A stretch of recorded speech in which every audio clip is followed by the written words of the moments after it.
The gunshot cracked through the dry afternoon air like a whip snapping against stone, and every soul on the main street of Harlan Creek, Texas, froze.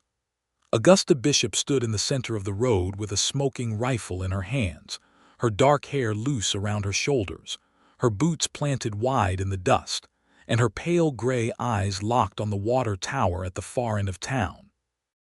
The bullet had struck exactly where she intended it to strike, splitting the rusted bolt that had been slowly loosening for 3 weeks, the one that held the drainage valve shut, the one that would have failed completely by nightfall and drained every drop of Harlan Creek's water supply into the dry creek bed below. Nobody moved. Then, slowly, the murmuring started. She fired a rifle in the middle of town. Nearly gave old Reverend Thatch a heart attack. Did she even look where she was aiming? Strange woman, always said so, strange as they come. Augusta lowered the rifle with steady hands and turned to face the gathering crowd without apology and without explanation. She had learned long ago that explaining herself to people who had already decided what she was cost more than it was worth. Let them talk. The water tower was saved. That was the only thing that mattered to her in that moment. What she did not expect, what she absolutely could not have predicted in the entire catalog of difficult, lonely, misunderstood moments that had shaped her 26 years of life, was the tall figure at the edge of the crowd who was not murmuring, not frowning, not stepping backward with suspicion written across his face. Micah Dunlap was standing perfectly still with his hat in his hand and his dark eyes fixed on her with an expression she had never once in her life seen directed at herself. He looked like a man witnessing something that astonished him, not frightened, not repulsed, not amused at her expense, astonished. He looked at Augusta Bishop the way a man looks at something extraordinary. She did not know his name yet. She did not know that he owned the largest cattle operation in 3 counties, that he had buried a wife and carried a dark grief that had been slowly hollowing him out for 4 years, that he had ridden into Harlan Creek that very morning looking for a ranch hand and found something instead that rearranged every quiet assumption he had been carrying about what the rest of his life would look like. All she knew, in that sharp, suspended moment, was that he was looking at her like she was worth looking at. It was, she would later admit to herself in the privacy of her small rented room above the dry goods store, the most disorienting thing that had ever happened to her.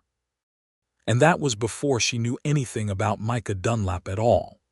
To understand how Augusta Bishop came to be standing in the middle of a Texas cattle town with a rifle in her hands and the whole population of Harlan Creek whispering about her, you had to go back to the beginning, or at least far enough back to see the shape of who she was before the moment that changed everything. Augusta had been born in 1858 in the hill country of Virginia, to a father who was a civil engineer and a mother who had quietly, secretly, passed on to her only daughter every scrap of mathematical and mechanical knowledge she herself had been forced to abandon when she married. Her mother's name was Clara, and Clara Bishop had possessed a mind like a finely calibrated instrument, and she had recognized the same quality in her daughter before Augusta could walk properly. By the time Augusta was 10, she could calculate load-bearing tolerances and read a surveyor's map with better accuracy than most of the men her father employed. By the time she was 14, she had designed a modification to the irrigation channel that fed their property that doubled the water yield through dry season. Her father had implemented it without comment, taken the credit without intention of sharing it, and introduced his daughter to visitors as his sweet, quiet girl. She was not particularly sweet. She was not particularly quiet. She was, however, practiced at making herself invisible enough that the intelligence she carried did not alarm people before she had a chance to be useful to them. After the war, after Virginia was different in every way that mattered and her father's business failed, and her mother died of a fever in the winter of 1874, Augusta found herself at 16 with a small inheritance, a formidable education, and no very clear path forward for a woman of her particular qualities in the Reconstruction South. She moved west because the West was still in the process of becoming itself, and she had an instinct, which proved correct, that a place still assembling its own bones might have room for the unusual shapes of people who did not fit the molds being poured elsewhere. She was wrong about it being comfortable. She was right about it being possible. She worked first in Kansas, then in New Mexico, then followed a surveying job eastward into Texas in the spring of 1884. She was 26 years old. She had a reputation, in the small circles where her work was known, as someone whose calculations you could trust with your life. She had a different reputation, in the larger circles where her person was visible, as someone peculiar and solitary and best kept at a cordial distance. She arrived in Harlan Creek in March of 1884, contracted to survey a parcel of land for a rancher named Odell Graves, who wanted to build a new water access route for his herd. She had been in town 3 weeks when she noticed the bolt on the water tower. She noticed it because she noticed everything structural. It was not a choice. It was simply how her mind moved through the world, reading load and stress and risk in the architecture of every human-made thing she passed. She reported it to the mayor. He thanked her politely and did nothing. She reported it to the town's handyman. He looked at the tower, looked at her, and said he didn't think it was as serious as all that. She left a written note at the sheriff's office. The sheriff was away in Abilene for the week. On the afternoon of April the 3rd, watching the bolt twist a final critical degree in the afternoon wind, Augusta Bishop made the only calculation available to her and retrieved the rifle from her room. So when the town called her strange, they were not entirely lying. She was strange, by the measurements they were using. She was also, as it happened, the reason they had water to drink that evening. Micah Dunlap came to Harlan Creek that same morning on business that was straightforward enough on its surface. He needed a third wrangler for the spring cattle drive north from his ranch, the Dunlap Quarter, which sat 20 miles south of town on 4,000 acres of good grass and difficult terrain. He had posted a notice at the feed store in Harlan Creek 2 weeks prior and rode in to meet the respondents. He was 32 years old in the spring of 1884. He had the physical bearing of a man who had worked outdoors through every season for the better part of 15 years, broad-shouldered and weathered, and quietly deliberate in the way he moved. He had dark hair gone slightly gray at the temples ahead of its time, which his younger sister Dora claimed was a consequence of his refusal to rest, and dark brown eyes that missed very little. He had been married once, to a woman named Rose, who had been gentle and warm, and who had died of complications following childbirth in the autumn of 1880. The child, a boy, had not survived either. Micah had carried those 2 losses like stones in his coat pockets for 4 years, and they had changed the quality of his silence from the comfortable quiet of a self-contained man to something heavier and less voluntary. He had not been lonely in any way he permitted himself to notice. He had the ranch. He had work that demanded all of him. He had his sister Dora, who visited regularly from her husband's place in Abilene and brought noise and warmth and strong opinions that filled the rooms of the main house for a week at a time, and then receded, leaving Micah slightly more aware of the silence than he had been before. He had, if he was honest with himself in the dark hours before sleep, stopped expecting anything from life beyond the ranch. Not from bitterness, exactly. More from a settled, quiet conviction that the portion of good things allotted to him had already been spent. He was thinking about none of this when Augusta Bishop fired her rifle on the main street of Harlan Creek. He was thinking about the fact that neither of the 2 men who had responded to his notice had shown up at the feed store as arranged, and he was walking toward the telegraph office to send a message to his foreman Clarence when the shot split the air. He stopped. He looked, the way everyone on the street looked, and then he kept looking after everyone else had looked away. He watched a woman with loose dark hair and extraordinary stillness lower a rifle and face a crowd that was turning against her in real time, and he watched her face, And what he saw on it was not the desperate, scrambling expression of someone trying to justify themselves. It was the composed, slightly weary expression of someone who has done the necessary thing and made peace with the cost of it before acting. He had seen that expression on very few faces in his life. He recognized it because it was, more or less, the expression he wore himself. He did not introduce himself that afternoon. He was not a man who rushed at things. But he found himself still in Harlan Creek at supper time, which was not his original plan.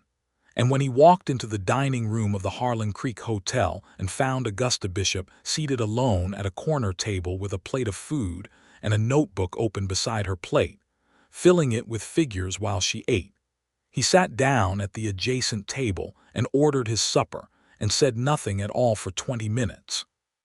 It was Augusta who spoke first, which surprised him because his impression had been of a woman who had also learned the particular economy of silence. "You were watching," she said, without looking up from her notebook. "On the street. You did not look away." Micah considered this. "No," he said, "I did not. Most people looked away once they decided I was dangerous." "I didn't decide you were dangerous," Micah said. She looked up then. Those pale gray eyes found him with a directness that most people flinched from, and he did not flinch. "What did you decide?" she asked. "That you knew exactly what you were doing," he said, "and that the water tower needed what you gave it." There was a pause. Outside the hotel, the sounds of the street continued, horses and voices and the distant percussion of a piano in the saloon 2 doors down. "My name is Augusta Bishop," she said. "I'm a surveyor and structural analyst. I've been contracted by Odell Graves." "Micah Dunlap," he said. "I own the quarter 20 miles south. I came in looking for a wrangler." "Did you find one?" "No," he said. "That's unfortunate," she said, and returned her attention to her notebook. Micah ate his supper. He looked at her periodically, not in a way that was intrusive, but in a way he could not quite arrest. She wrote quickly, with a focused precision that suggested she was not decorating the page but solving something. She ate mechanically, the way people eat when food is fuel and the real meal is the work in front of them. "What are you surveying?" he asked after a while. "Water access route for Graves's east pasture. He wants to run a secondary channel from the creek to reduce herd pressure on the main water source." "Graves's east pasture abuts my southern fence line," Micah said. Augusta looked up again. "I know, I've already mapped your boundary markers. The proposed channel won't encroach." "I wasn't worried it would," he said. "I was noting that I'm familiar with the terrain." She studied him for a moment. "Do you have a problem with the project?" "No problem," he said. "I was going to offer that if you need access to my land to complete an accurate survey of the drainage patterns, you're welcome to it." She blinked. It was a small thing, but he noticed it, the slight suspension in that composed face. She had not expected that. "That would be useful," she said carefully. "Most landowners are protective of survey access." "Most surveyors are guessing," Micah said. "You don't appear to be guessing." Something shifted in her expression. Not dramatically, not the kind of shift that announced itself. More like a very subtle loosening, the way a knot relaxes by a single degree when the right kind of pressure is applied to the right part of it. "I'm not," she said. "I don't guess." "Then you're welcome on the quarter whenever the survey requires it," he said. "Just send word ahead so my men don't mistake you for a trespasser."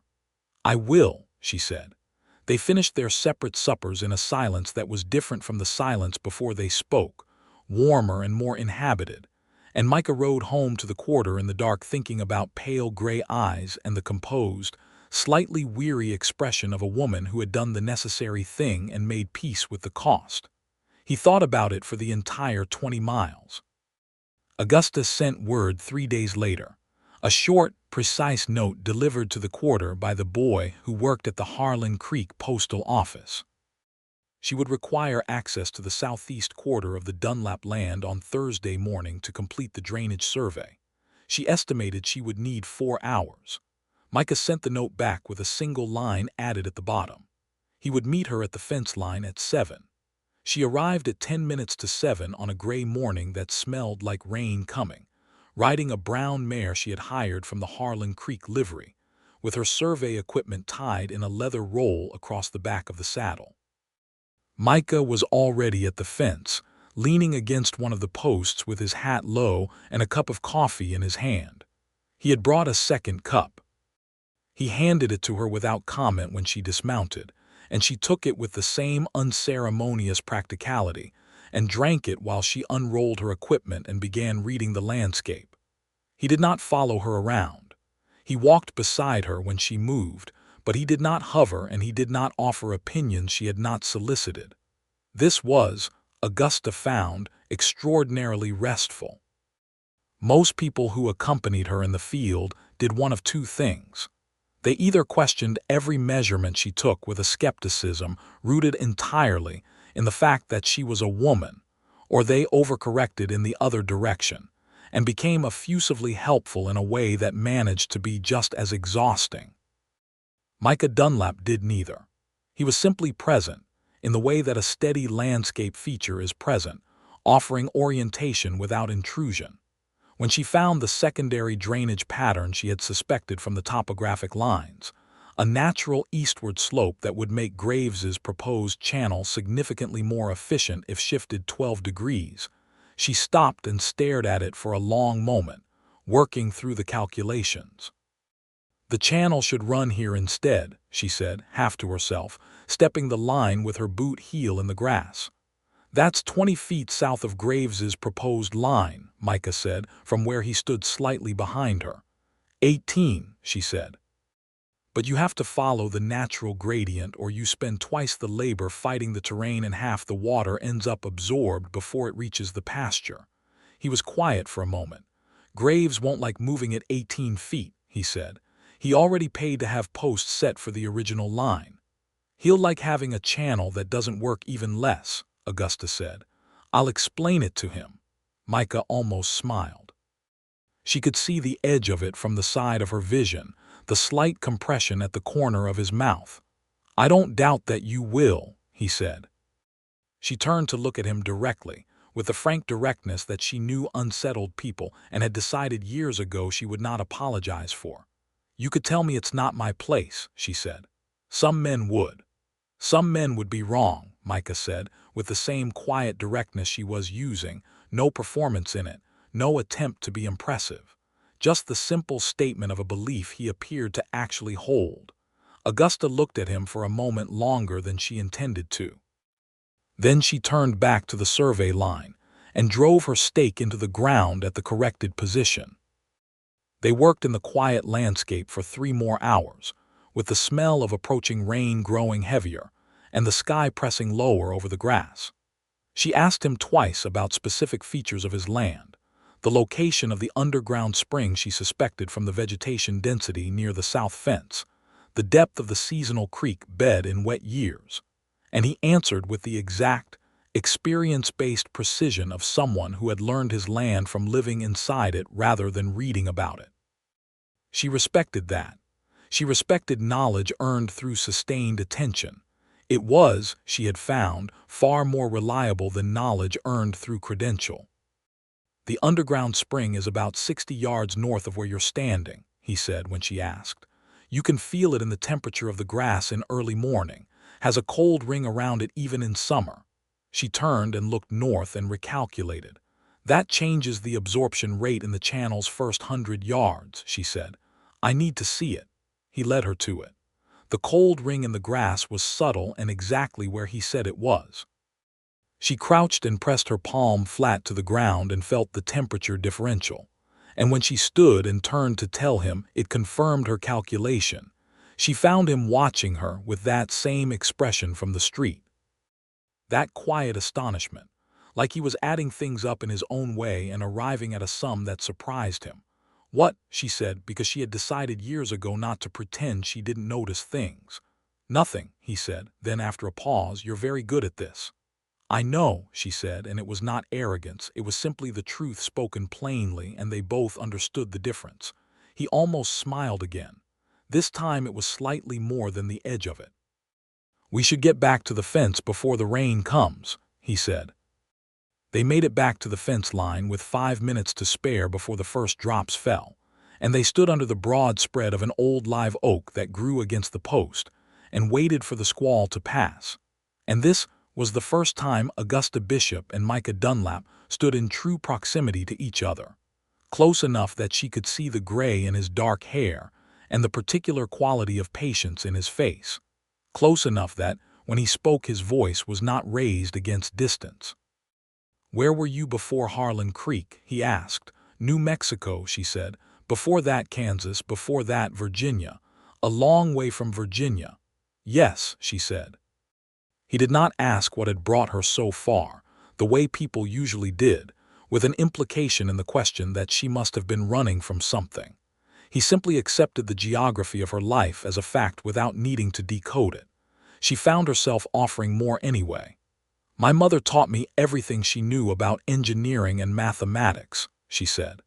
"When she died, there was nothing left in Virginia for that kind of knowledge to be useful. Out here there is more land than there are people who understand it. That seemed like a better arrangement." "It is a better arrangement," Micah said, "for the land. And for me," she said. The rain came down hard for 12 minutes and then pulled back to a thin drizzle and then stopped, and the sky went pale gold in the way that Texas skies go pale gold after rain, and Augusta Bishop looked out at the damp grass of Micah Dunlap's land and felt something she had not felt in a very long time. Comfortable. She felt, in this place and next to this particular man, genuinely comfortable. It disturbed her enough that she gathered her equipment with slightly more efficiency than necessary and said she needed to get back to town. Micah untied her horse and held the bridle while she mounted, and as she settled into the saddle, he looked up at her with a directness that matched her own. "Come back on Saturday," he said. "I want to show you something related to the drainage that you might not have considered." She looked down at him. "What is it?" "Come Saturday and I'll show you," he said, and there was nothing manipulative in it, no game, just the simple offer of a man who wanted to have a reason for her return and was being honest about it. She almost smiled herself, which was its own rare event. "Saturday," she said. "Send word to the livery to hold the mare." She rode back to town in the thin afternoon light with her equipment balanced behind her and her notebook full of the day's measurements, and the wholly unexpected warmth of having been seen, genuinely seen, by someone who was looking without an agenda. She tried to calculate the distance from that warmth to something more dangerous and found, somewhat alarmingly, that the distance was not as great as she would have preferred. The next 2 days in Harlan Creek were ordinary in their surface texture and extraordinary in what ran beneath them. Augusta delivered her revised survey recommendation to Odell Graves, who reacted exactly as Micah had predicted, with initial resistance and the specific outrage of a man who has already paid for stakes to be driven in the wrong place. She explained the drainage gradient with the same unhurried precision she brought to everything, drew the calculations on the back of his invoice, and watched his resistance give way to grudging acknowledgement as the mathematics became impossible to argue with. She also, in those 2 days, became aware of the shape of her reputation in Harlan Creek, in a way she had not previously had occasion to examine directly. It was the woman at the dry goods store who gave her the clearest picture. The woman's name was Mrs. Hannafin, and she was the particular kind of small-town authority who knew everything about everyone and delivered the knowledge with a charitable expression that did not entirely disguise the pleasure she took in delivering it. "People talk, you know," Mrs. Hannafin said, on Wednesday morning while Augusta paid for a new length of measuring cord. "About the rifle business." "I expect they do," Augusta said. "And about the survey work," Mrs. Hannafin continued. "Women don't usually do that kind of work. People aren't sure what to make of you." "I find the work makes itself," Augusta said. "What people make of me is somewhat less important." Mrs. Hannafin tilted her head. "Micah Dunlap was asking about you. Yesterday, when he came in for feed supplies, asked if you were still in town." Augusta kept her expression level. "I imagine he wants to confirm our survey appointment for Saturday," said Mrs. Hannafin, with the specific eloquence of a woman who does not believe a word of what she is nominally agreeing with. Augusta took her measuring cord and walked back to her room above the dry goods store and sat at her small desk in the afternoon light and opened her notebook and stared at the drainage calculations without seeing them. She was not a woman who dealt in self-deception. She knew what the warm weight in her chest when she thought about Saturday meant. She knew what it meant that she had replayed the conversation under the live oak 3 times already. She was not naive about the nature of attraction, and she was not naive about the complications it carried for a woman in her situation, a woman who had constructed a careful, functional life, precisely calibrated to her solitary independence, who had watched other women sacrifice the dimensions of themselves that mattered most for the very ordinary warmth of being chosen. She had decided a long time ago that she would not make that sacrifice. She had decided she would rather be strange and whole than conventional and diminished. What she had not accounted for, in all her careful calculation, was the possibility of being chosen by someone who appeared to have no interest in diminishing her. That possibility was considerably more disorienting than the alternative. Saturday came with clear skies and the smell of good grass drying in the morning sun. Augusta rode the familiar 20 miles south, feeling the landscape change gradually from the compressed texture of town to the open rolling reach of genuine range, and she arrived at the quarter at 8 o'clock to find Micah waiting at the front gate of the property with 2 horses saddled, including a better horse than the livery mare, a tall blue roan that stood with the particular composed authority of a well-trained animal. "For the terrain we're covering," Micah said, when she looked at the roan. "The livery mare will struggle with the south ridge." Augusta dismounted and traded the mare's saddle to the roan without comment, because she was practical about horses, and because she appreciated the consideration in the gesture, and because the roan was clearly a better animal and pretending otherwise would have been inefficient. They rode south together along the fence line, and then east into the rougher terrain of the ranch's back country, where the land dropped into a series of shallow canyons, and the grass gave way to cedar and limestone. Micah rode with an ease that was clearly the product of having done this every day for a very long time, reading the terrain ahead of him the way she read structural plans, with an automatic competence that did not need to announce itself. The thing he wanted to show her was a second underground water source, deeper than the first, that he had discovered 3 years ago when a section of the canyon floor had shifted after a wet winter. The seepage point was almost invisible at surface level, a darkening in the limestone and a particular quality of moisture in the air. But when Augusta crouched at the edge and traced the geology with her eye, she understood immediately what she was seeing. "This feeds the entire water table in the eastern quadrant," she said, working through the implications. "If Graves runs the channel where I've proposed it, this is what actually makes it sustainable. It's not the surface drainage, it's this." "I thought so," Micah said. "I didn't want to say it until you saw it yourself." She looked up at him. "Why not?" "Because you would have wanted to confirm it with your own eyes before you trusted it," he said. "And you would have been right to." She stared at him for a long moment. "You understand how I work after 4 hours of watching me," she said. "Some things are apparent quickly," he said, "if you're paying attention." She stood up. They were on a narrow limestone ledge above the seepage point, and the canyon stretched out below them in a wide pale curve, and the sky above was the deep unbroken blue of a Texas morning after rain. "I want to ask you something," Augusta said. "All right," Micah said. "Why are you being kind to me? Not useful, not professionally cooperative, kind." The question landed in the open air between them. Micah did not deflect it or make a joke of it. He looked at her steadily, turning his hat in his hands, and he appeared to be deciding how honest to be. He decided completely. "Because nobody else seems to be," he said. "And because you are the most genuinely interesting person I've encountered in a very long time, and because I find that I want to have a reason to keep talking to you." Augusta held his gaze. The weight in her chest was no longer possible to pretend was something other than what it was. "That's 3 reasons," she said. I had more, he said. I stopped at 3 to avoid alarming you. Something unwound in her then, slowly and completely, the way a spring unwinds when the mechanism finally releases, and she laughed, a real laugh, unguarded and genuine, the kind that surprised her own face into an expression she didn't entirely recognize. And Micah Dunlap watched it happen, and whatever that astonished expression had been on the main street of Harlan Creek, it was fuller now, more certain, less bewildered by itself.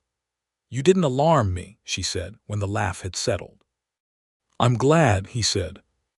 They spent the rest of the morning mapping the water source and its connections to the surface drainage patterns, and the work was genuinely the work, precise and necessary and absorbing, but it was also threaded through with something else, a new current between them, warm and careful, that neither of them named directly and neither of them pretended wasn't there. On the ride back to the main house, Micah said, "My sister Dora is coming from Abilene next Friday. She will want to meet you." "Why would she want to meet me?" Augusta said, though she could guess. "Because I'll have told her about you by then," Micah said simply, "and Dora has opinions about everything I tell her." Augusta looked at him sideways from beneath the brim of her hat. "What will you have told her?" "The truth," he said, "that I met someone I think about considerably more than I have thought about anyone in a long time."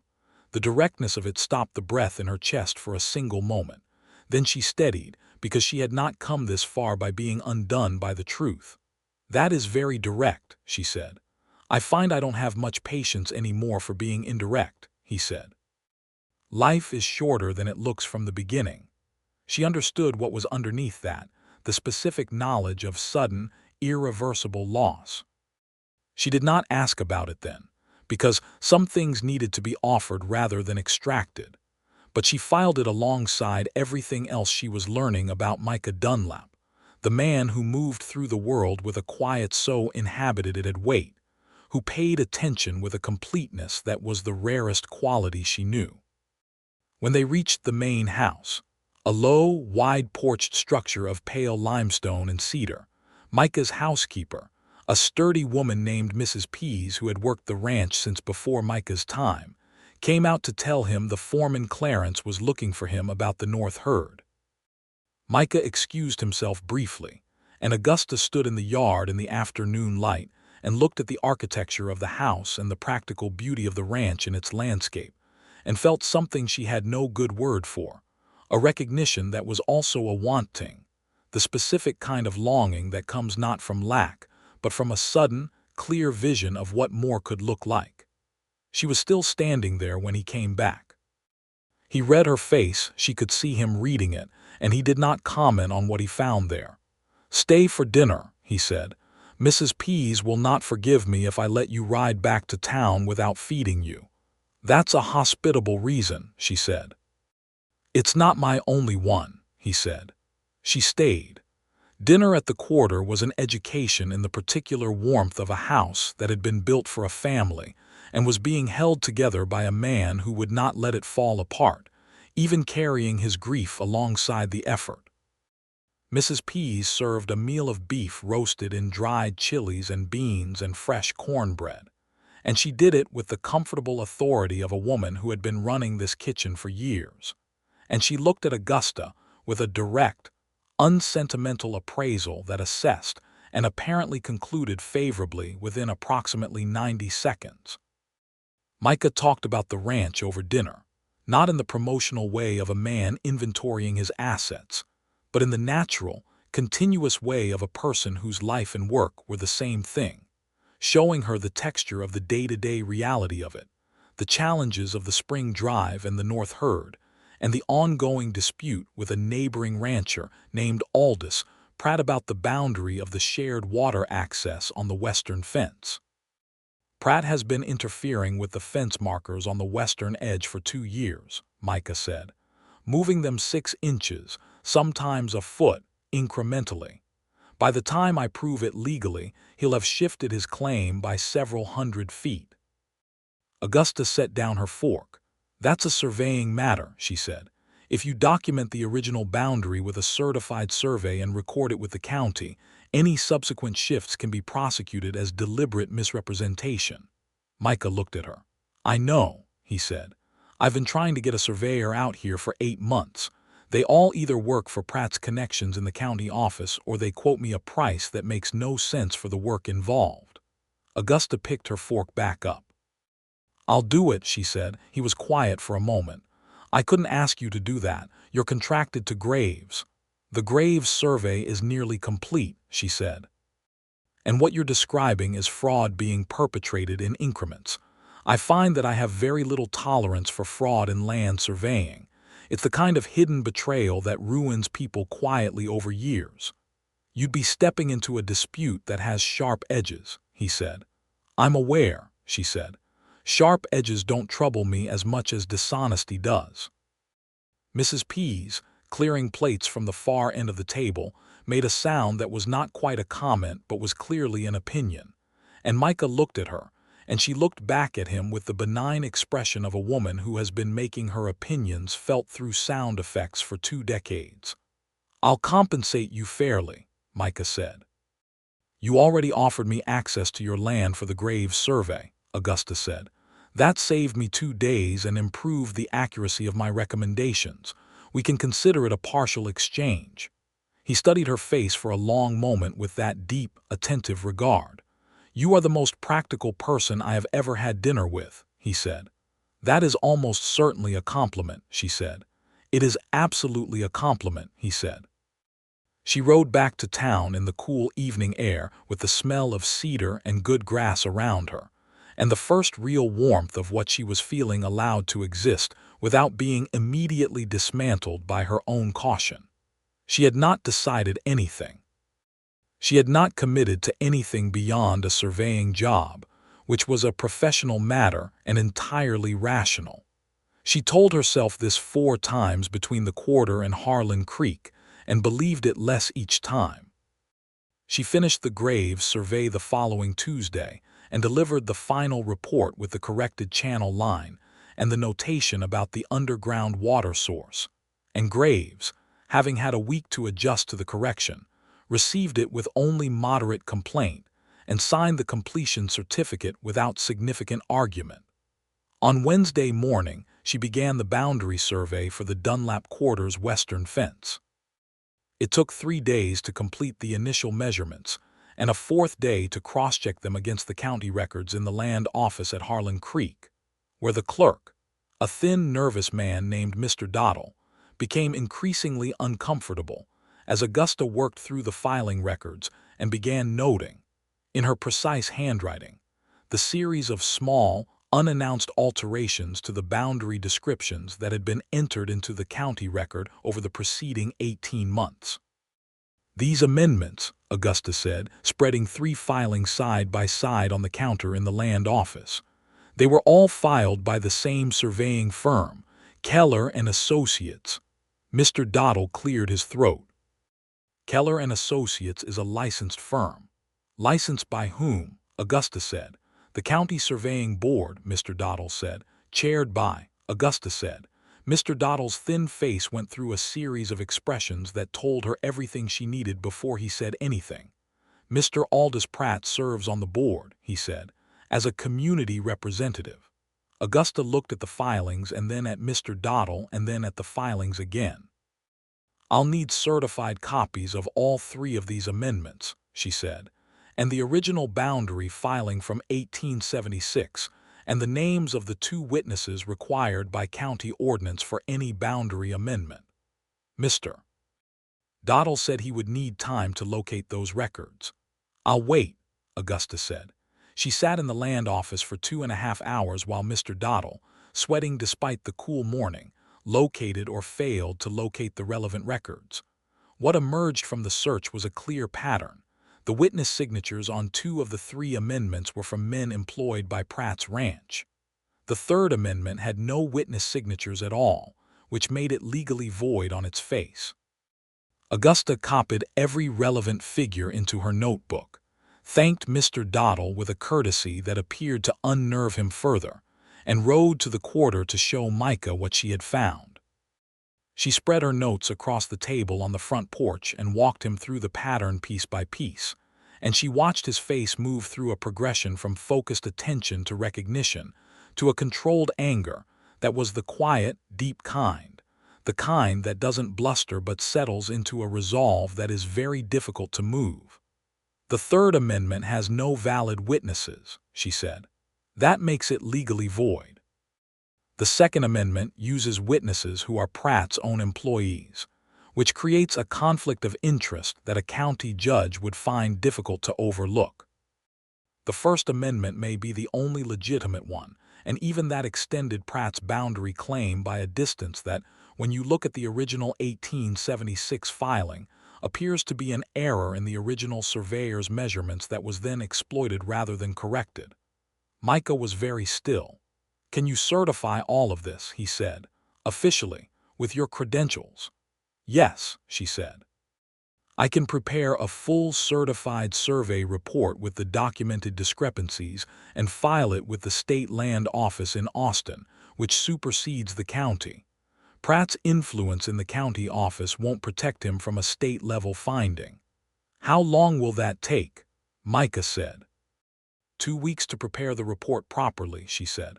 1 week if I work on nothing else." "Work on nothing else," he said. "I'll compensate you for every day of it." She looked at him. "Micah," she said, and it was the first time she had used his given name without the formality of Mr. Dunlap, and she noticed it and he noticed it and neither of them acknowledged it directly. "Yes," he said, and his voice had changed very slightly, gained something warmer. "I need you to understand that when I file this, Pratt will know it was me.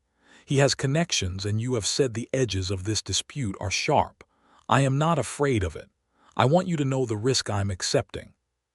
He looked at her for a long, serious moment. "I don't want you to accept a risk on my behalf that costs you more than—" "It's not on your behalf alone," she said, cutting him off with the clean precision she used when she needed to end a sentence before it went in the wrong direction. "Fraud in land surveying is a violation of every principle I work by. It would need to be addressed whether or not it was your land."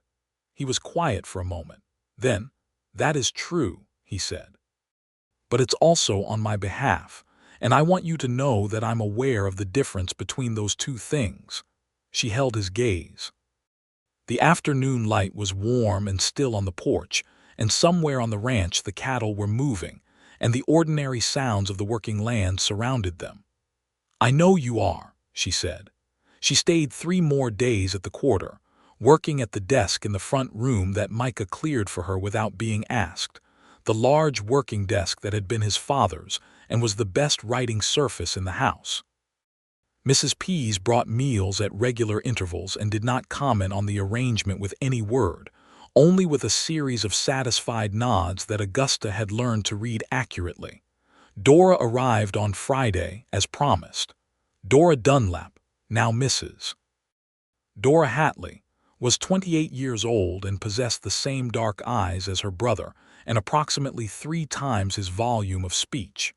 All of it intelligent and direct, and delivered with a warmth that made its directness feel like a gift rather than an imposition. She arrived from Abilene in the late morning on a good road horse, wearing a practical travel dress and a hat that had seen better days and an expression of frank curiosity that she turned on Augusta the moment she walked through the front door and found her working at the desk. "You're Augusta Bishop," Dora said, as a statement of fact that was also a greeting. "I am," Augusta said. "Micah says you're the best surveyor he's ever worked with," Dora said. "That's generous of him," Augusta said.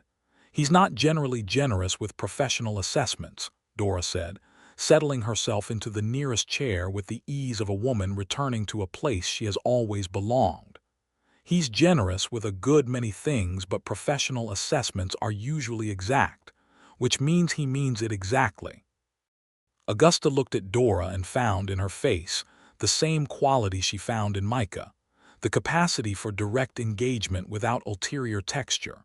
No angles, no hidden agenda, just the clean forward motion of a person saying what they meant.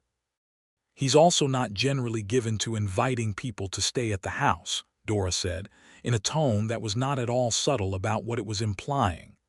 "I'm completing work," Augusta said. "You could complete work in Harlan Creek," Dora said pleasantly.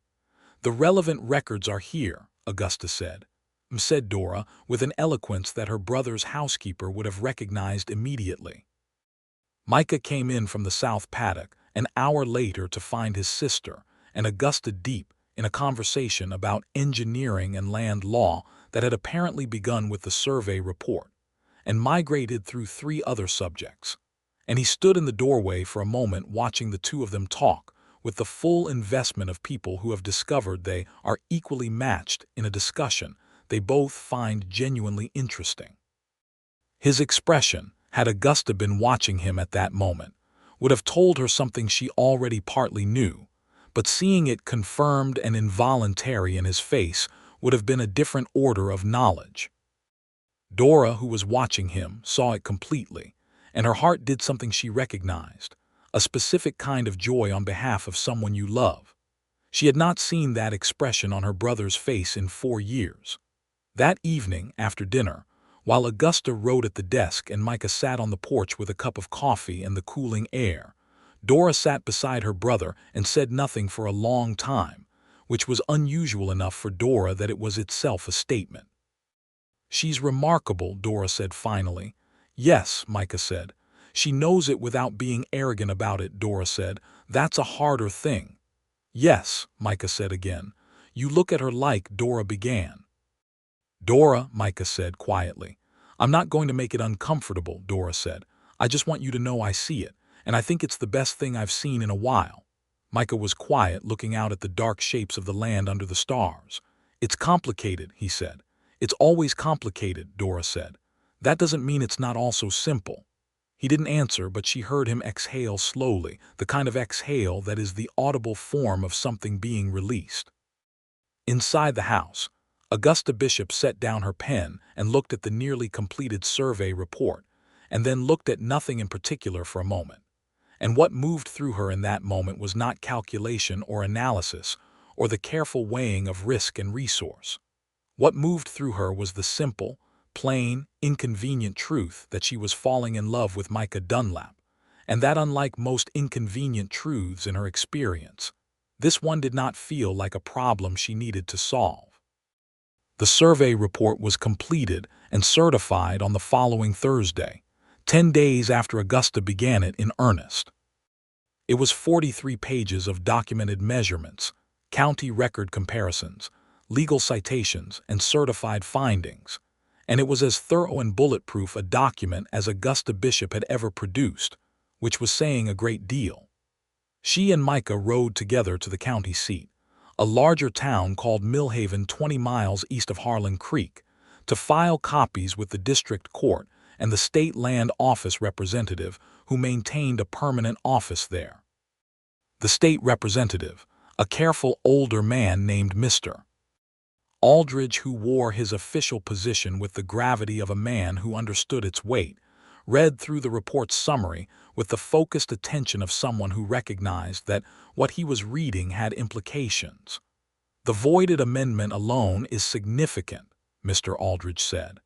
"Without valid witnesses, it has no legal standing. The conflict of interest on the Second Amendment is a matter for the County Ethics Board and potentially the State Bar, given that Keller and Associates are licensed attorneys as well as surveyors."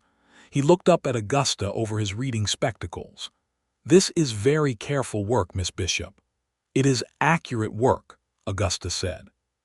"The care follows from the accuracy," Mr. Aldridge almost smiled. "I'll forward this to the State Land Commission in Austin with my recommendation for immediate review. Mr. Dunlap, you should expect correspondence within 60 days. In the meantime, I can issue a provisional holding order that freezes any further boundary amendments pending the Commission's finding." "Please do that," Micah said. They rode back toward Harlan Creek in the midday sun with the weight of the completed work between them, and it was the particular satisfaction of a shared task fully done, the way two people who have worked well together feel when the work arrives at its conclusion and they find themselves on the same side of it. "It will hold," Augusta said. She was not a woman who made predictions lightly, and Micah had learned enough about her to know that when she said something with that quiet certainty, she had already stress-tested it from 6 angles. "I know it will," he said, Because you built it to hold. They rode for a while in the comfortable silence they had developed, and then Micah said, "I want to ask you something." "All right," she said. He rode with his gaze forward for a moment, and she could see him choosing the words with the same care he brought to everything important. "I don't want this," he said, "to end when the work ends." She felt the sentence land in her chest with a warmth that was also a kind of gravity. She did not pretend to misunderstand him. "Neither do I," she said. He looked at her then, and the open certainty in his face, the willingness to be known in his wanting, was something she had no defense against and, she realized, no desire to defend against. "I should tell you something," he said. "Before this goes further." She waited. He told her about Rose. He told it plainly, without excessive grief or dramatic recounting, but with the complete honesty of a man offering his actual history rather than a curated version of it. He told her about the 4 years of silence that had followed, the way grief had narrowed his world to the manageable geometry of work and duty. "I am not a man who is going to surprise you with hidden depths that turn out to be damage," he said. "I have had damage and I have been honest about it, and I have worked through as much of it as a man can work through by himself. What remains is not a secret or a trap. It's just what I carry." Augusta listened to all of it, and then she said, "I told you my mother taught me everything useful I know. What I did not tell you is that she taught me in secret, because my father would not have approved. That my own intellectual abilities were a hidden thing in the house I grew up in, something to be deployed quietly and never fully acknowledged." She paused. "I have spent 26 years being useful in ways that people did not recognize as valuable, because they came from a woman. And I have been alone for most of those years, not because I lacked feeling, but because I had not found anyone who looked at what I was and saw something worth keeping instead of something to manage." The horses walked on in the dust of the road, and the Texas sky sat vast and still above them, and Micah Dunlap looked at Augusta Bishop with the full weight of his attention. "I see something worth keeping," he said. "I want you to know that with absolute clarity." She looked at him. "I know," she said. "And that is why I told you." He reached across the distance between their horses and took her hand briefly, the simple, direct gesture of a man who does not ornament what he means, and she held it for the length of several heartbeats before the road turned, and they both needed their reins back. It was, she thought, one of the most precisely perfect moments of her life. The weeks that followed had a rhythm to them that Augusta had not experienced before, the rhythm of two lives that were not yet one life, but were increasingly organized around each other's presence. She completed a second small survey job in Harlan Creek, a property boundary dispute between two neighboring farms east of town, and rode to the quarter on Thursdays and Saturdays, which became the established pattern without being explicitly planned. Micah came into Harlan Creek on Tuesdays for ranch supplies and always had dinner at the hotel, and Augusta always sat at the same corner table, and he always sat with her, and this also became a pattern, and Mrs. Hannafin at the dry goods store tracked the whole development with the attentive satisfaction of a woman who considers herself a connoisseur of romantic progress. "He brought you the blue roan again last Saturday," Mrs. Hannafin said one Tuesday morning. "Yes," Augusta said. "That horse is his best riding horse," Mrs. Hannafin said. "I am aware of that," Augusta said, and did not elaborate, though she held the information with a quiet pleasure she did not share. Aldous Pratt made his response to the survey filing known in mid-May, about 6 weeks after Augusta and Micah had filed with the state. It was not dramatic. He was too careful a man for open confrontation. What he did instead was quiet and pointed, and designed to cost Augusta something. He used his connections in the county surveying board to raise a formal complaint against her professional certification, alleging procedural irregularities in the Dunlap survey report. Augusta found out about the complaint from Mr. Dottle at the land office, who delivered the news with an expression that was equal parts genuine regret and transparent anxiety about being caught between opposing forces. She took the complaint documents to the table on the porch at the quarter and read them carefully, and when she was done she set them down and looked at Micah and said, "He's attacking my license." Micah's expression went very still. "Can he succeed?" "No," she said, with the flat certainty of someone who has already walked through the analysis. "Every procedural claim he's making is either factually false or refers to county-level procedures that don't apply to state-certified surveyors. The complaint has no teeth." She paused. "But responding to it will take time and will cost me work in the short term. Any outstanding job offers I have in the county will be put on hold while it's pending. That's the point of it, not to win legally. To inconvenience me enough that I drop the Dunlap case." "Then he doesn't know you," Micah said. "No," she agreed. "He doesn't." "Can I help?" Micah said. "You can let me use your desk," she said. He very nearly laughed. It was a different sound than his usual almost smile, something with more air in it, more genuine pleasure. "You have permanent use of my desk," he said. She drafted the response to the complaint over 2 days, building a document that addressed each of Pratt's allegations with the methodical completeness of a woman who takes the professional violation seriously enough to answer it on every level simultaneously.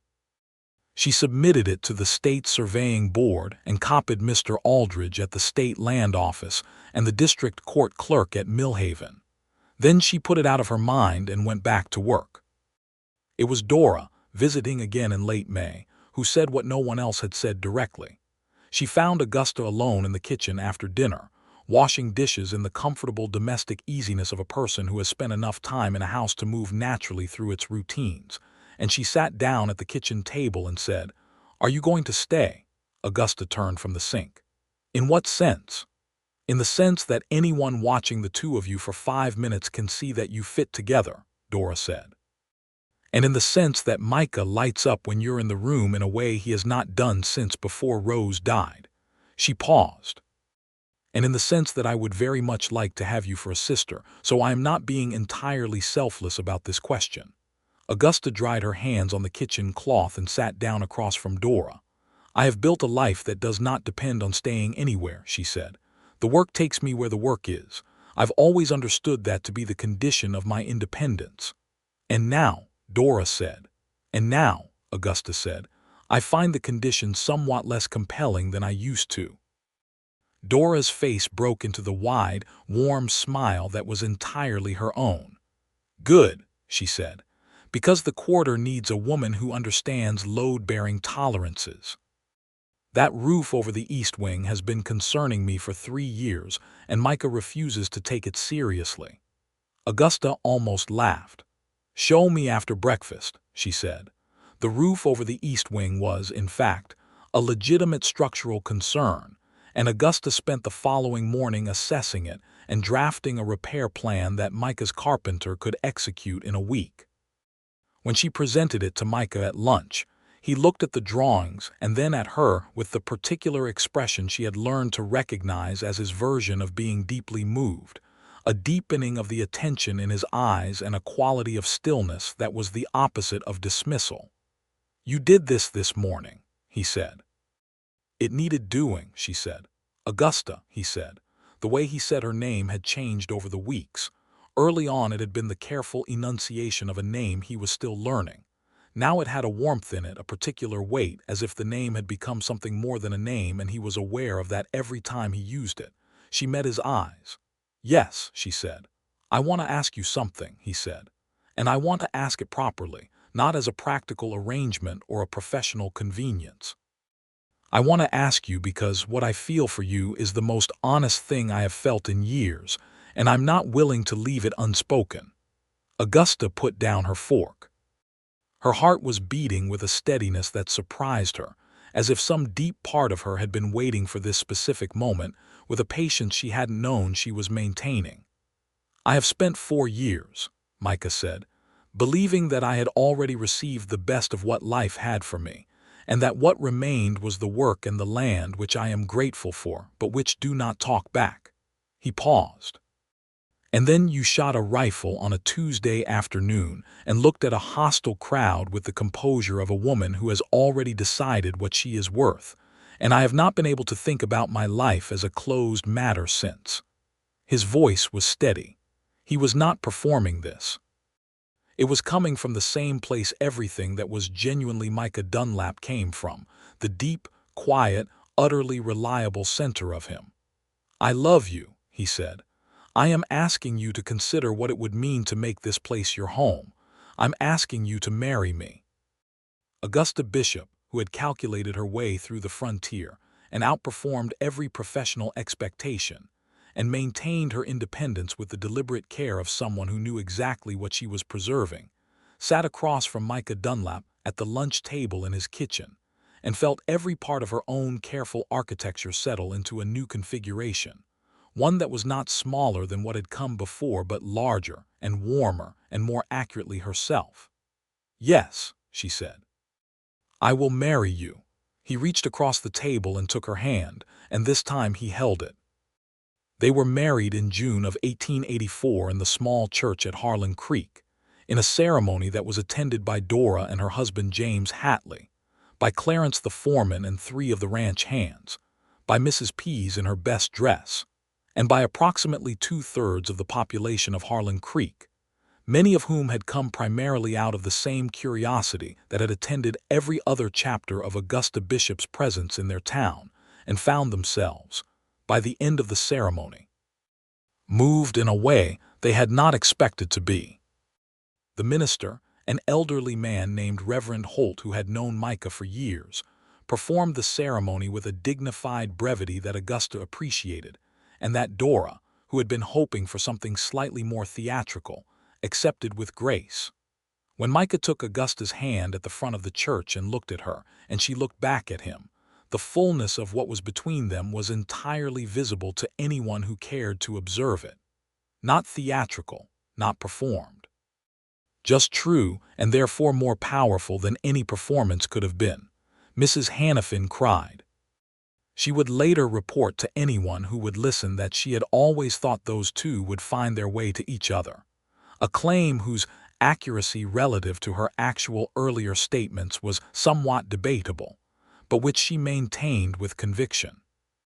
After the ceremony, after the small celebration at the hotel's dining room with good food, and the cheerful noise of people who had come together for something worth celebrating, after Dora embraced Augusta with a warmth that was entirely genuine and said into her hair, "I am so very glad you shot that bolt," Augusta and Micah rode back to the quarter in the long evening light of a Texas June.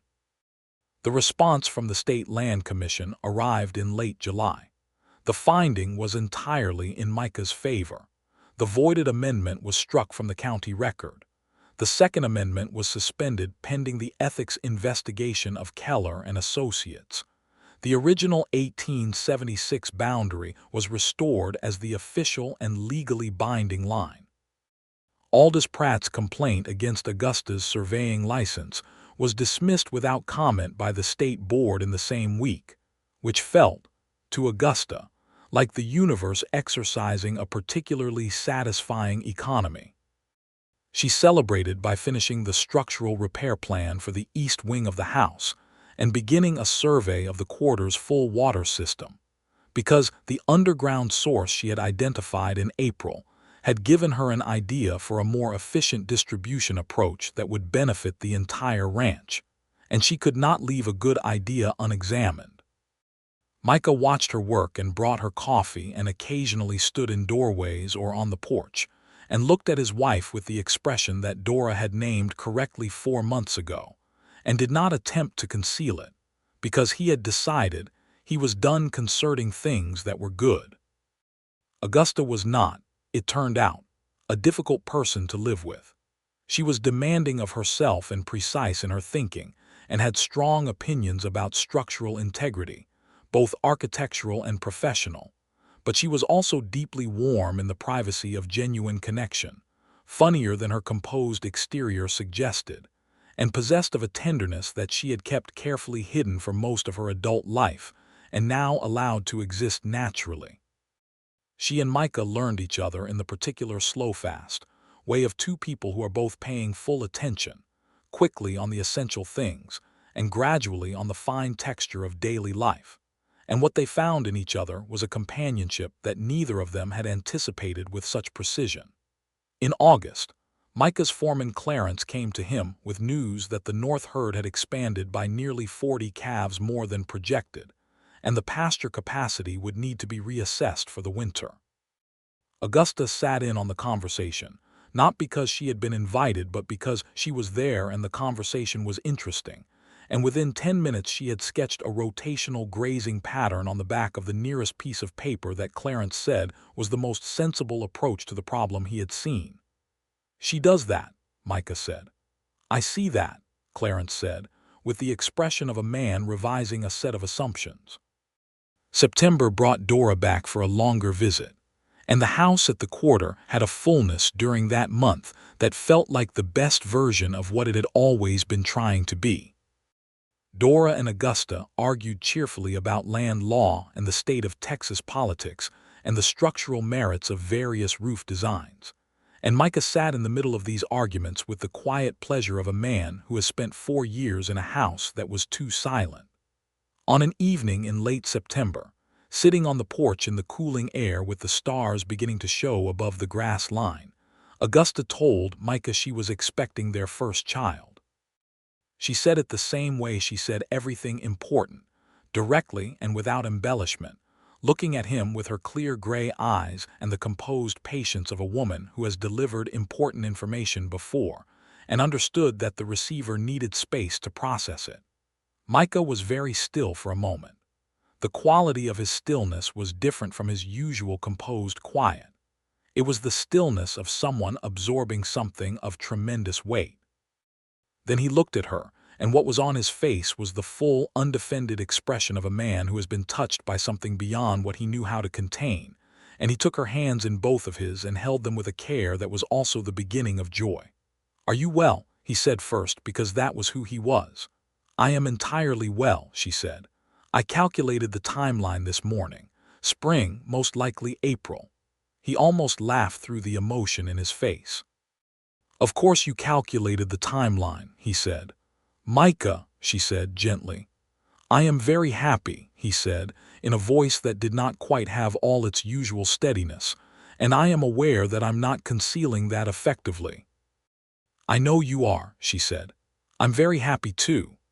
He brought her hands to his lips and kissed them, and the evening sat warm and quiet around them, and the stars came out fully over the quarter, and Micah Dunlap, who had believed for 4 years that the best of his life was behind him, held his wife's hands in the dark and understood that he had been completely, wonderfully wrong. Dora's reaction to the news, delivered the following morning, involved more volume than Micah's and equal genuine joy, and Mrs. Pease received it with a nod that managed to convey simultaneous satisfaction and a kind of proprietary pride, as if she had personally arranged the entire sequence of events. The winter of 1884 was a working one, as all winters at the quarter were. The ranch did not pause for cold weather. The boundary dispute with Pratt had been resolved in the most complete possible way, and what had been 2 years of incremental, hidden betrayal on his part was now a matter of official record. And while Pratt had not been criminally charged, the ethics investigation of Keller and Associates had resulted in a suspension of their surveying license, which was, Augusta felt, an appropriate consequence. She spent the winter months completing her water distribution survey for the quarter and designing the implementation plan for the new channel system. And in the hours between she dealt with the steady, practical preparations for the baby with the same methodical competence she brought to every project, reading everything available to her about the medical aspects, consulting with the doctor in Harlan Creek, and having a long and serious conversation with Micah about every contingency she could anticipate. He listened to all of it, and then he said, "I want you to know that no matter what happens, I will be here." She looked at him and understood that he was not making a rhetorical promise. He was making the statement from his specific experience of loss, offering her the weight of his attention as a fact of the matter. "I know you will," she said. That is part of why I am not frightened." She was not entirely without fear. She had done her reading and she understood the real risks, and she had refused, after a great deal of reflection, to pretend they did not exist. But she had also, over the months of living inside the warm, steady reality of this life she had built alongside Micah, developed a trust in the capacity of good things to endure that she had not previously carried. It was not naivety. It was the specific, earned confidence of a woman who had found the real thing and knew it for what it was. The spring of 1885 came early and warm, and on the 5th of April, attended by the doctor from Harlan Creek and Mrs. Pease and Dora, who had ridden in from Abilene the moment she received the telegram, Augusta Bishop Dunlap gave birth to a healthy boy. Micah was waiting on the other side of the door for 4 hours, and when Mrs. Pease opened it and told him he could come in, he walked across the room to where Augusta lay with the exhausted, composed expression of a woman who has done the hardest work and done it well, and he sat on the edge of the bed and looked at his son and his wife and was not able to speak for a full minute. "He is healthy," Augusta said, with the slight hoarseness of someone who has been working harder than speaking allows. "The doctor is satisfied." "Are you satisfied?" Micah said, still looking at his son. "Very," she said. "What should we name him?" Micah said. Augusta had thought about this. "Thomas," she said, "after my father. Despite his flaws, he was the first person to let me use a surveying instrument, even if he did not admit why I was good at it." She paused. "And August for a middle name, so he carries the right beginning." "Thomas August Dunlap," Micah said, testing it. "Yes," she said. He looked at her then, leaving off looking at their son for a moment to look at his wife, and the expression on his face was not the quiet astonishment of the street in Harlan Creek, where he had looked at a stranger doing something remarkable. It was something deeper and more specific and more permanent than astonishment. "I love you," he said. "Both of you, all of us."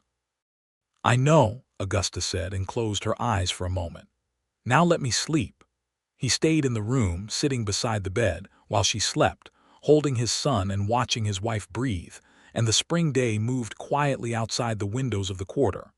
The years that followed were full ones. Augusta's reputation as a surveyor extended, gradually and by the specific force of excellent work, beyond the local region into a broader professional network. She completed projects throughout Texas and twice in New Mexico, always with the quarter as her home base, and always with the understanding, which Micah held without resentment or possessiveness, that her work was an essential part of who she was, and that her freedom to pursue it was not something she would be asked to sacrifice. In 1887, a visiting surveyor from the U.S. Geological Survey, a man named Dr. Franklin Wheeler, who was conducting assessments of water table distribution across West Texas, contracted Augusta for a 6-week project that required her to work with his federal team. The report she contributed to was eventually published in the survey's annual bulletin, with her name on it, which was both unprecedented for a woman in that field, and, as Micah pointed out with a calm satisfaction that did not try to take any credit for it, entirely merited. Thomas grew into a sturdy, curious boy who had his mother's gray eyes and his father's quiet watchfulness, and an early and apparently inherent interest in the mathematical properties of everything he observed. By the time he was 3, he was asking Augusta to explain the lines on her survey maps, and she explained them with the exact and patient completeness she brought to everything, because she had decided very early that the best thing she could give her child was the same unfiltered access to knowledge that her own mother had given her, with none of the secrecy, none of the shame. In the spring of 1888, Augusta told Micah she was expecting again, and this time he received the news with less silence and more immediate joy, though the care with which he watched her through the pregnancy was no less attentive. Their second child, born in November of that year, was a girl. They named her Clara after Augusta's mother, and she arrived into the world with a loud and decisive set of lungs that Mrs. Pease said boded well for the general character of her personality. Dora, who visited for the birth and stayed for 3 weeks afterward, held Clara with an expression of uncomplicated delight. "She looks like Augusta," Dora said. "She looks like her own particular self," Micah said, with the same certainty he had expressed about Thomas, the conviction that his children were themselves first and resemblances second. "That's almost the same thing," Augusta said, from the bed, with the faint smile of a woman who has just been told something she finds accurate. The quarter expanded in those years, not dramatically but steadily, the confident growth of a well-managed operation in good ground. Micah's cattle operation drew favorable attention from buyers in Kansas City, and once from a Chicago dealer who came all the way down to Texas to inspect the herd, and made an offer that was substantial enough to represent a different kind of security for the ranch. Augusta had been present for the negotiation, which had begun in the way most negotiations at the quarter began, with the assumption that she was Micah's wife who had wandered in, and had ended with the Chicago dealer looking at her across the table with the expression of a man who has recently revised a set of assumptions. "Your wife," the dealer said to Micah, in the tone of a man making a different kind of assessment than the one he had started with. "My partner," Micah said, and the word was entirely precise, and the dealer accepted it and the contract was signed. There were still people in Harlan Creek who considered Augusta unusual. Mrs. Hannafin had long since come to regard her with a proprietary pride that was based on having witnessed the whole sequence from its peculiar beginning, and was one of Augusta's most consistent defenders in the social world of the town. But there remained, in the way of small communities, a residue of the original judgment, an undercurrent of opinion that found her too direct, too unfeminine, too certain of her own competence. Augusta had observed, over the years, that this undercurrent was present in direct proportion to the insecurity of the person maintaining it. She did not take it personally. She had stopped taking it personally a long time ago, and living inside the daily reality of being completely seen and fully valued by a man whose opinion mattered to her, had made the other opinions increasingly easy to hold at the correct distance. One afternoon in the autumn of 1889, 5 years after she had first ridden into Harlan Creek on a hired livery horse with a leather roll of survey equipment on the saddle, Augusta was standing in the main street doing what she had been doing on the first day, reading the structural condition of a building, this time the new schoolhouse that the town had built, and which the teacher, a young woman named Miss Angel, had expressed concerns about the stability of the back wall. She was deep in her assessment when Thomas, now 5 years old and attending the school, came running out of the door and across the yard and said, "Mama, Miss Angel says, do you want to talk to the class?" Augusta looked at her son's expectant face. "About what?" "About surveying," Thomas said. "She said you know about it and the children would like to hear." Augusta looked at the schoolhouse and then at her son and made a calculation that had nothing to do with load-bearing tolerances. "Tell Miss Angel I will be there in 15 minutes, she said, "after I finish reading this wall." She finished reading the wall and wrote a note with her structural recommendations for Miss Angel's report to the town council. And then she walked into the schoolhouse and talked to 15 children between the ages of 5 and 12 about surveying and what it meant to understand the land, and about her mother Clara, who had taught her mathematics in secret, because the world had not yet caught up to what Clara Bishop knew about the usefulness of women's minds, and about the water tower on Main Street whose bolt had needed attention, and about the underground spring on the Dunlap quarter that she had found by reading the cold ring in the grass. The children listened with the complete, unguarded attention that children bring to someone who is telling them the truth without condescension. When she walked out of the schoolhouse an hour later, Micah was waiting at the fence with Thomas's horse, having finished his errand at the feed store and come to collect his son, and it appeared, been waiting long enough to have heard at least part of what she said through the open window. He looked at her when she came through the gate, and the expression on his face was the one she had come to know as the fullest version of him, the open, unself-conscious expression of a man who means exactly what his face says. "Come on," he said quietly. "Let's go home." She took Thomas's hand on one side and walked to where Micah stood with the horses, and he touched her face briefly as she reached him, a gesture so natural it barely registered as a gesture, and the three of them rode home together down the road that connected Harlan Creek to the quarter, through the good grass and the cedar and the limestone of the Texas land, under the sky that was the same expansive, available blue it had been on the morning they had ridden to Millhaven to file the survey report that had changed the shape of both their lives. The complaint against Augusta's license had been dismissed. The boundary had been restored. The water channel was built and running. The east wing's roof had been repaired and had stood without incident through 4 rainy seasons. The house was full of people who filled it with the right kind of noise. And Micah Dunlap, who had not expected anything more from his life than the land and the work and the quiet that was its own kind of company, rode beside his wife through the afternoon of a Texas autumn and thought, not for the first time and not for the last, that he was the most fortunate man he knew. The spring of 1891 brought a third pregnancy, and with it, a piece of news that arrived in the same week by mail from the State Land Office in Austin. The U.S. Geological Survey had recommended Augusta's work to the newly forming State Surveying Committee, and she had been formally invited to serve as a technical advisor on the committee's water rights assessment project, which would take her to Austin for a period of 3 months. She read the letter twice at the kitchen table and then looked at Micah. "It is an important appointment," she said. "It will change some things for a while." "It is an important appointment," he agreed, "and we will manage the while." "Thomas and Clara will come with me," she said. "Austin has good schools." "I'll come to Austin when I can," he said. "The spring drive will take 6 weeks, and after that I can be away from the ranch for stretches." She looked at him. "You are not going to tell me to choose between this and the ranch?" "No," he said, with a simplicity that was the full answer. "I'm going to help you figure out how to do both."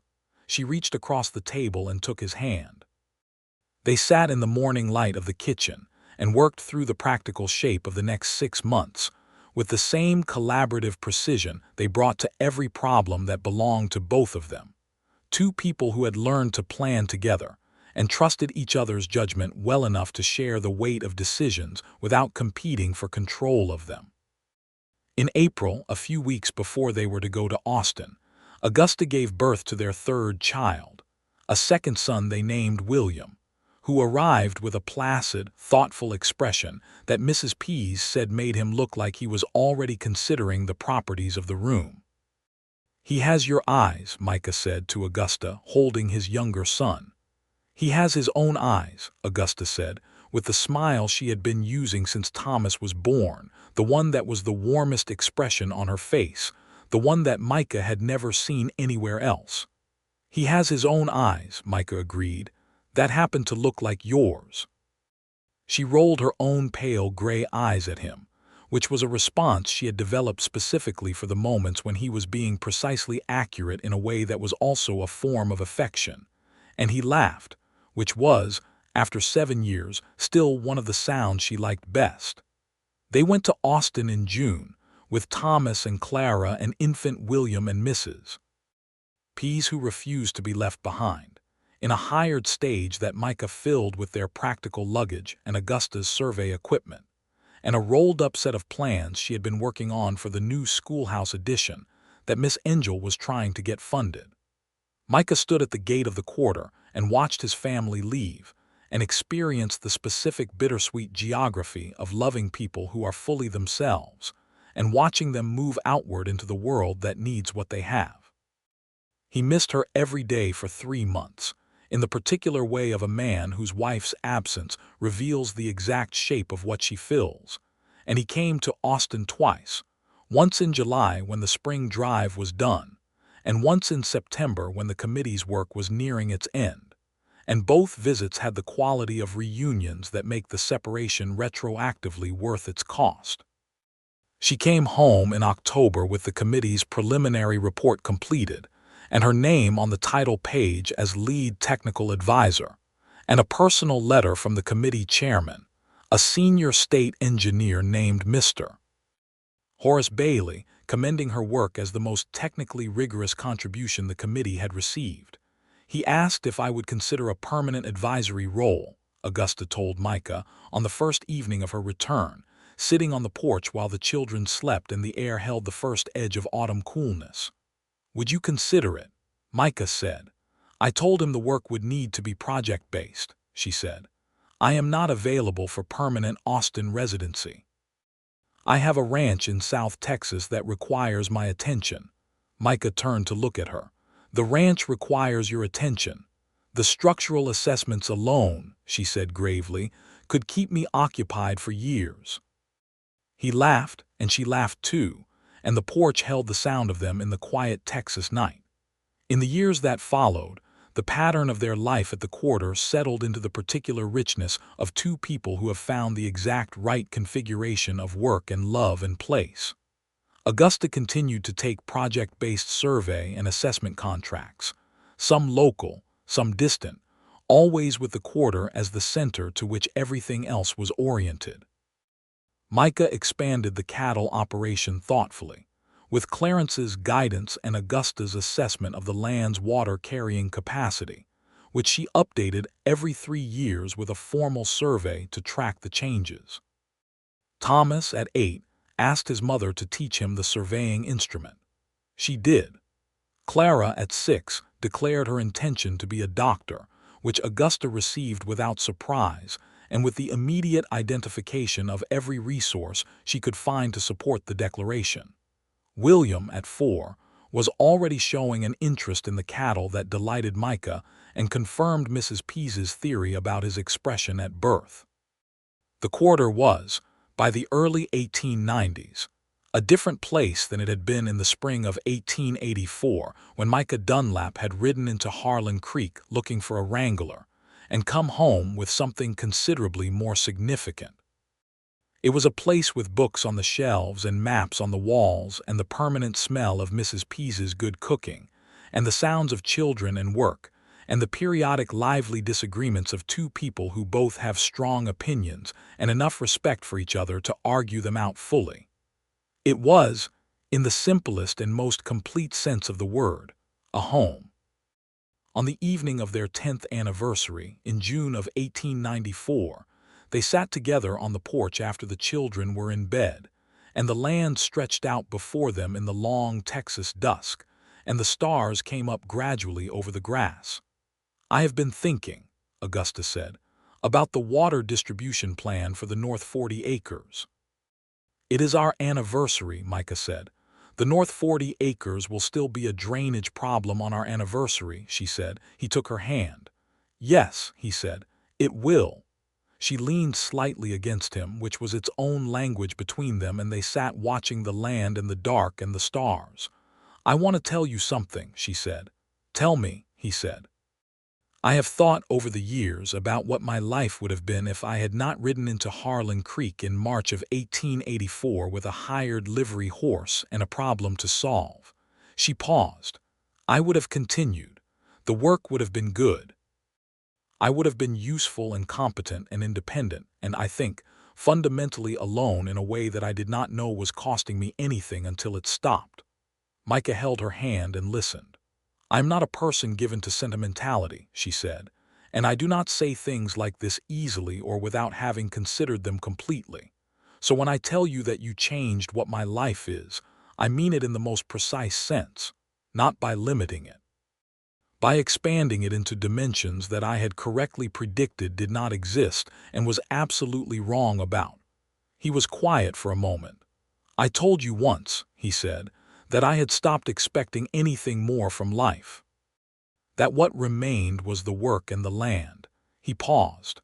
"I want to tell you what you changed. You did not just make the rest of my life better. You made everything that had come before make sense in a different way. As if the grief and the work and the years of silence were not the story but only the approach to the story." She turned to look at him. Her pale gray eyes in the evening light were the same eyes she had turned on him on the main street of Harlan Creek, when he had stood at the edge of a crowd that had already decided what she was and looked at her and seen something extraordinary. "You called me extraordinary," she said. "On the street, that first day. I could see it on your face before you said a word." "You were," he said. "You are." "I was shooting at a rusted bolt on a water tower," she said. "The bolt needed shooting," he said. "And you knew it and did it and looked at the consequences with the most composed and certain face I had ever seen, and I thought, this person is not doing anything wrong. This person is doing the exact right thing in the exact right way and has already made peace with the cost." He paused. "I had not met anyone who lived that way before, who carried their own authority that completely." She looked at him for a long, full moment. "I had not met anyone," she said quietly, "who looked at that and called it extraordinary instead of strange." "Everyone else was wrong," he said simply. "Yes," she said, "they were." The night came fully down over the quarter, and the cattle were settled on the grass, and the children were sleeping in the house behind them, and Mrs. Pease had gone to her rooms at the back of the property, and Micah and Augusta sat in the darkness together on the porch of the home they had made. And the stars above West Texas were the same stars that had been there on the first evening they had sat like this, watching the land, and they were neither less nor more than they had always been. But they were witnessed now by two people who had learned each other completely and loved what they had learned. William would eventually take over the cattle operation, with the steady competence he had been building since he could walk beside Clarence in the paddock. Thomas would become a geologist, trained in part by his mother's surveying maps and in part by the particular quality of attention he had inherited from both his parents. Clara would, true to her 6-year-old declaration, become a physician, one of the first women to practice medicine in that part of Texas, with the same direct, unembellished precision that her mother had been called strange for, and her father had always called extraordinary. But all of that was ahead of them in the long future of the quarter, in the years that were still to be built and filled and lived. On the porch of the present, in the good dark of a June anniversary, Augusta Bishop Dunlap rested against her husband's shoulder and felt the fullness of her life arranged around her, and did not find a single dimension of it she would have exchanged for safety or convention or the particular narrow comfort of being unremarkable. And Micah Dunlap, who had lost so much and found more than he thought the world contained, held his wife's hand in the dark and was, completely, exactly in the deepest and most practiced sense of the word, happy. The quarter stood against the Texas night, its limestone walls warm with the day's stored heat, its east wing's roof solid and sound above the sleeping children, its water channels carrying the underground springs cold, abundance out to the pastures where the cattle rested, all of it built and maintained, and known by two people who had found each other at exactly the right moment and made, from that finding, something that would outlast both of them. Everyone in Harlan Creek had called her strange. Micah Dunlap had called her extraordinary. And in the end, as in all things worth understanding, he had been the one reading the situation correctly.